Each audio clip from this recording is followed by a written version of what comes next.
The recipients of the book of Jeremiah, as we've been saying, are the exiles in Babylon, whether they surrendered and willingly walked themselves in as an act of repentance, or the ones that were just captive and taken there. They were the ones that have lived through Jeremiah's preaching woe and judgment and destruction and coming invasion from the north at the hands of the Babylonians. They've seen that. They've witnessed that. They witnessed the burning of the temple, the destruction of their homes.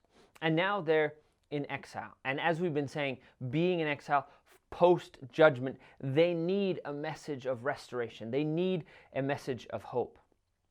And so far, we've seen the exile as a positive move of God to save the people from the sin that had entrenched itself in their wicked hearts. We've seen the first part of Jeremiah's message completed, the plucking up, breaking down, destroying, and overthrowing. Now, in this session, we're going to look at the rebuilding and replanting of God's people, the resurrection, the restoration of God's people, if you will, the transition back to new life. Now, this is clearly a unit from chapters 30 all the way up until 34, because it ends the judgment that we see in chapters 29 and previously, and also the judgment that goes from 34 onwards. There's also there's no dates for chapter 30 and 31, separating it from chapter 29 back to chapter 21, where there are dates. Now, there's a few ways that we can approach these 4 chapters, from 30 to 33. They're what's known as the Book of Consolation, right? It says there in 30 verse 1, "Write in a book all the words that I have spoken to you." And this is kind of a new book that's going to be one full of hope. And so that's why we call it the Book of Consolation. And there's one way to view it is as 4 oracles. So another way to say prophecy is an oracle, and you could have these promise oracles where God promises a drastic change in their future. And they're normally marked with the phrase, "For behold, the days are coming." And so you can view these 4 chapters as 4 oracles, from 30 verses 4 to 31:25. And then the second one from 31:27 to 40. And then chapter 32 and chapter 33. Another way to break it up is those first 2 oracles deal with the external rescuing, the restoring of their fortunes, the returning to the land, the external rescue. And then the 2 oracle 2 and 3 deal with the internal rescue, the internal restoration, and we'll see that's called the New Covenant. Another way that you can break this up is between poetry and prose. Chapters 30 and 31 are poetry, there's no dates, whereas chapter 32 and 33, those are narratives, and they both come from around 587 BC, right at the final months of Jerusalem's stand against Nebuchadnezzar. So, chapters 30 to 31, they probably come a little early on in Jeremiah's career, where there's no dates attached to them, and they're beautiful prophecies of God's coming restoration. Now, Jeremiah, for sure, he believes these promises that he utters. Even if the situation's not ideal, it's still possible for God to bring about the rescue that's detailed from chapters 30 to 31. Now, chapters 32 to 33, on the other hand, those are written at the most difficult time of Jeremiah's career. He's in prison. The city begins to fill with the corpse of his countrymen as they undergo this 2-year-long siege. People are tearing down their own homes to build up the walls just to protect themselves. And we can see clearly from 32 verse 25, verse 43, and 33 verse 10 that in this final moments of Jerusalem's life, Jeremiah has some doubts. The glorious promises from earlier on in his career, from 30 and 31, they seem a little bit unbelievable now. They were perhaps hard to swallow back then. Now they seem just impossible. And this is where you have that incredible story where God tells Jeremiah to, from a prison cell, buy a vineyard.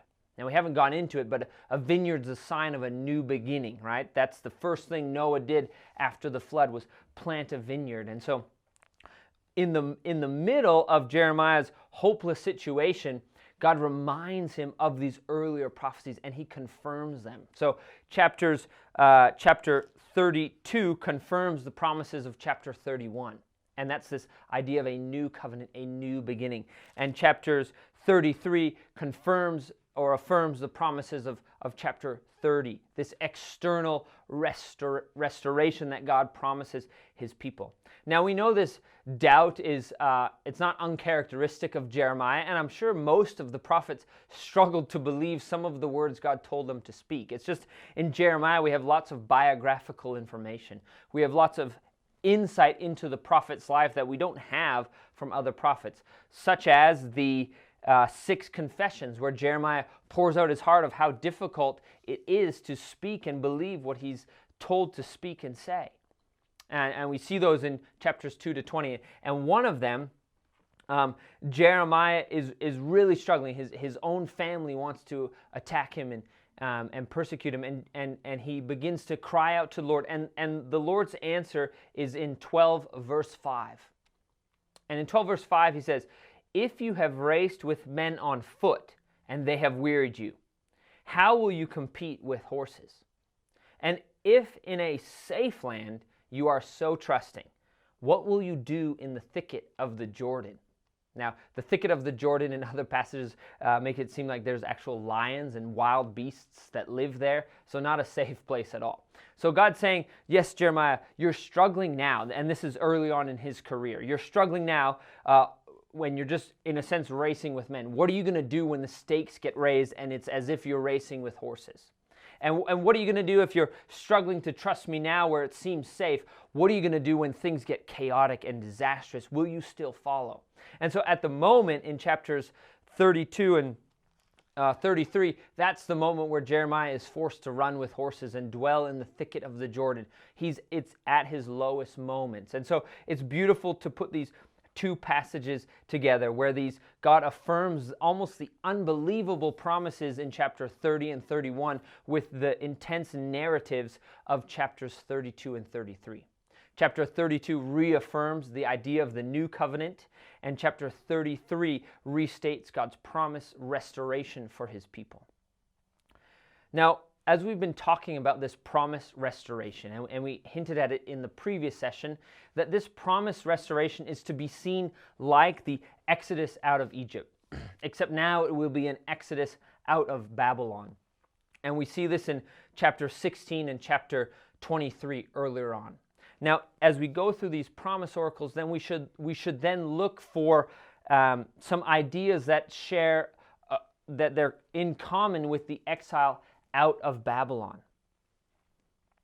There's 3 that we're going to look at. The idea of healing, 4. The idea of healing, witness, sonship, and liberation. And all of these are observed from keywords in this text. So as you do your observations, you can observe these keywords. So in Exodus 15 verse 26, it says that that the Lord, I am the Lord your healer. And we talked about that the rescue out of Egypt is seen as a healing of his people.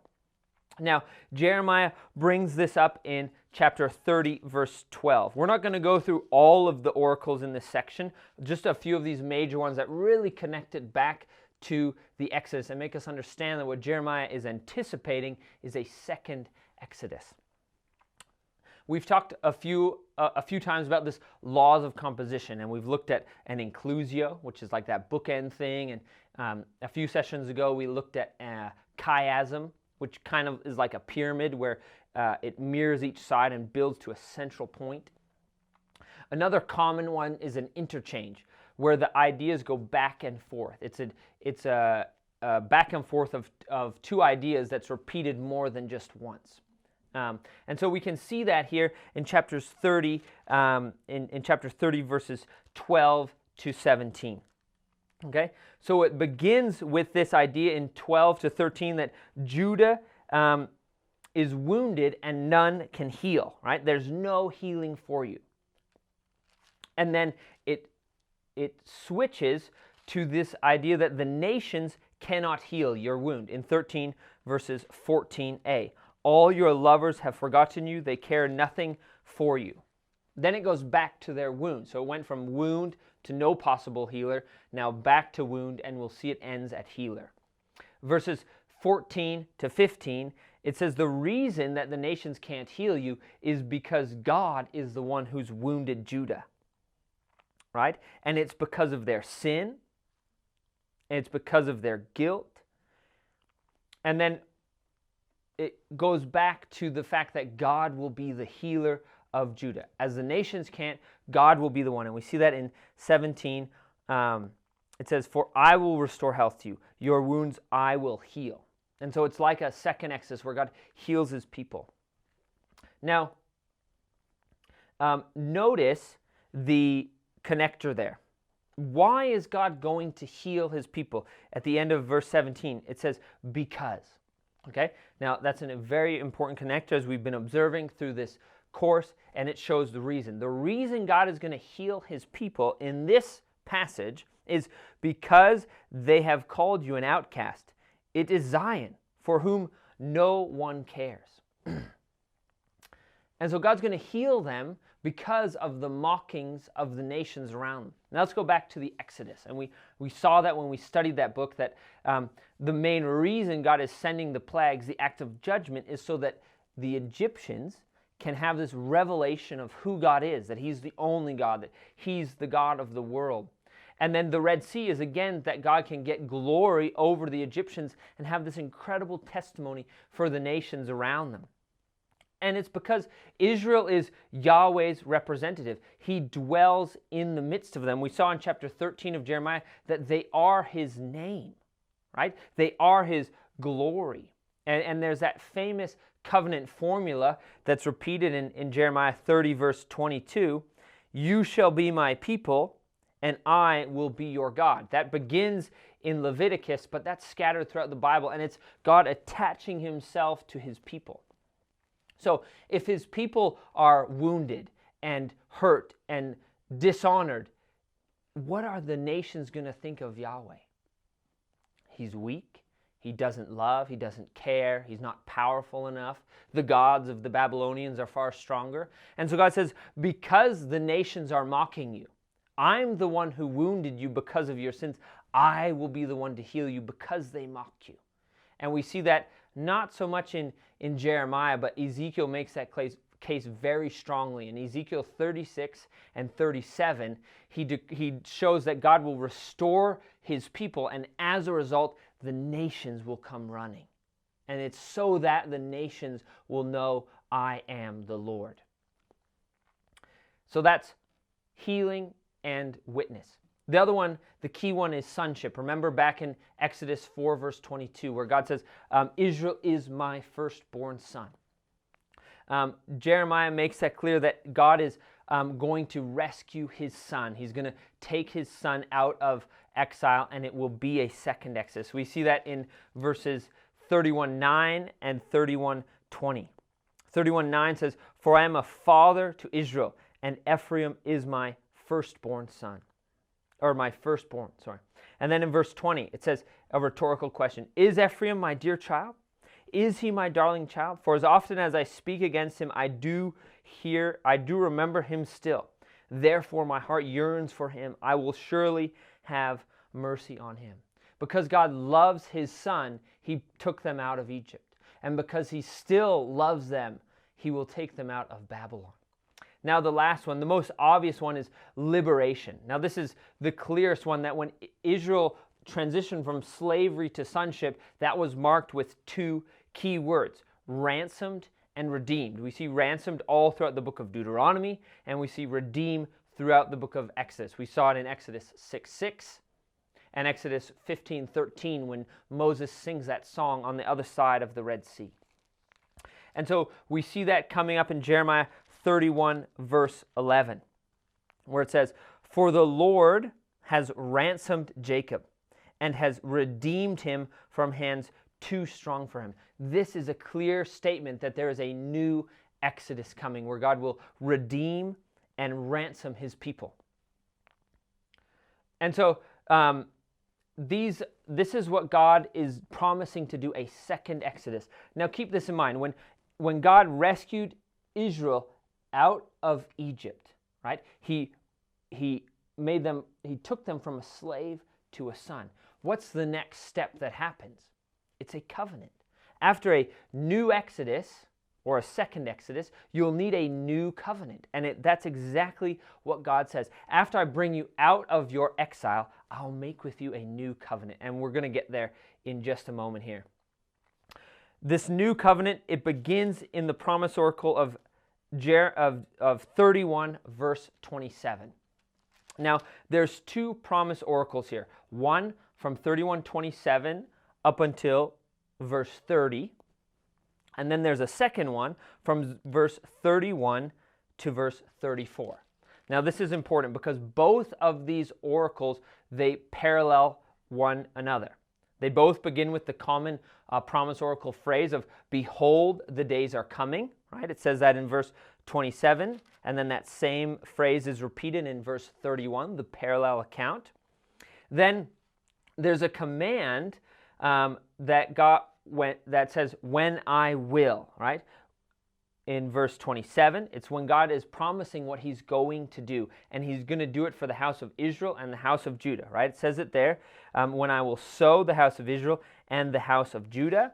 And then in the parallel, in verse 31, it says that he will make a new covenant with the house of Israel and the house of Judah. So it's that phrase, I will, and with the house of Israel and Judah. And then the clear thing that allows us to see this in parallel is both of these oracles end with God commanding them to no longer say something, right? In verse 29, it says, in those days they shall no longer say. And then in verse 34, it says, and no longer shall each one teach his neighbor or each his brother, saying, know the Lord, because they will all know the Lord at that point. And so they both share a common parallel. Now, what we haven't looked at is the content of the oracle, the drastic change that's going to come about. And in the previous one, in verse 28, it says that God has watched over them to pluck up and break down, overthrow and destroy and bring harm. So now he will watch over them to build and plant.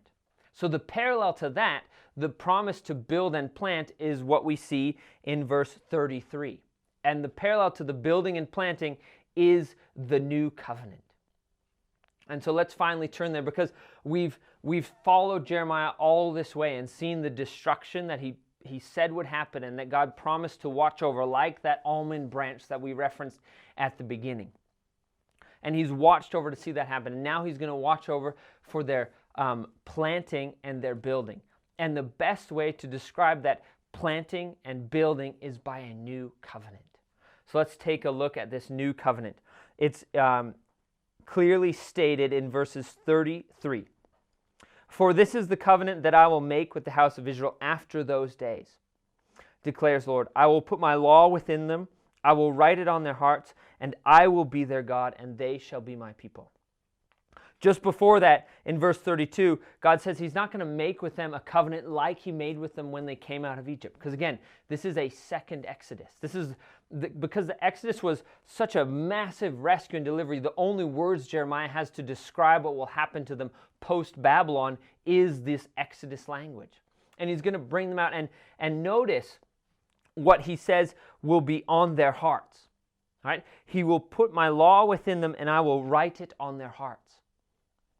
Remarkable, right? Remember 17 verse 1, what's engraved on the hearts of the people pre-exile is their sin. It's engraved with a pen of iron with a diamond point. But now after the exile, God's saying, I will put my laws on your heart. Such a drastic change. Now let's flip over to the prophet in exile, Ezekiel. In chapter 36, he also talks about a new covenant, just like Jeremiah. And notice the wording he uses in 36 verse 26 of Ezekiel. 36 verse 26. He says, and I will give you a new heart, and a new spirit I will put within you. And I will remove the heart of stone from your flesh and give you a heart of flesh. Right? a heart of stone is a dead heart with sin engraved on it. And God's now promising post-exile to give them a heart of flesh with his Spirit in there, with his laws put in there. Now we all know chapter 37 of Ezekiel, right? That's the famous passage of the valley of dry bones. And it's a vision to explain what we just read, right? God says at the end of exile, I'll kind of bring you back to life. I'll take your dead stone heart and give you a new heart and put my Spirit and my law within you. And then he sees a valley of dry bones and is told to prophesy over them. And then God says these dry bones are the exiles. And I'm going to raise them up out of their exile.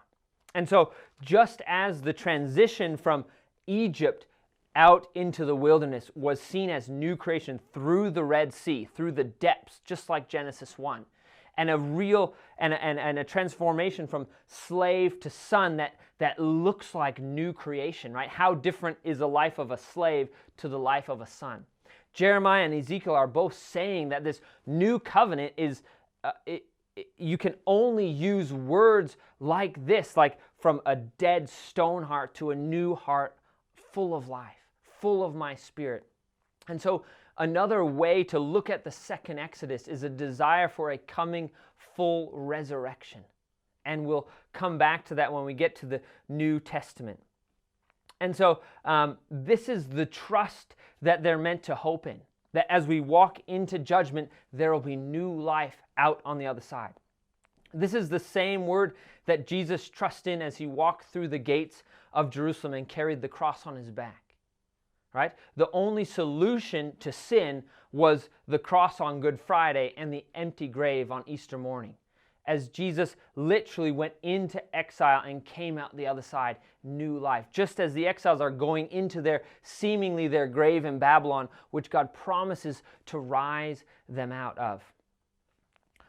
Walter Brueggemann, a famous theologian, he concludes that the dramatic movement of Jeremiah, more so than anywhere else in the Old Testament, readily becomes the Friday to Sunday dramatic narrative of the church.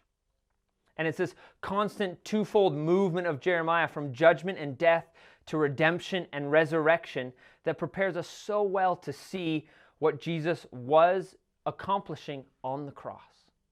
And this is why the failed reforms of Josiah, they failed because they could never achieve what he had hoped for, right? He wanted them to abate the judgment of the Lord and seemingly tried to transform the hearts of the people, but that's not possible without surrender.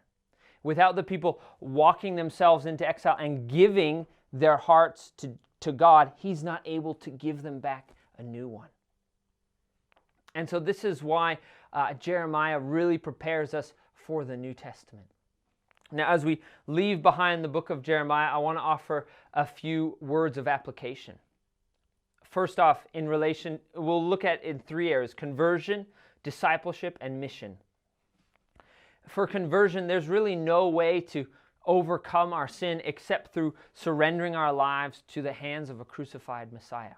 N.T. Wright says, the moral life envisioned by the New Testament will be a matter not merely of supplement, but of crucifixion and resurrection. Meaning we only come to new life in Jesus after we've laid down and surrendered our old life. And you can't just kind of give God pieces of your hearts. You need to give God your whole life.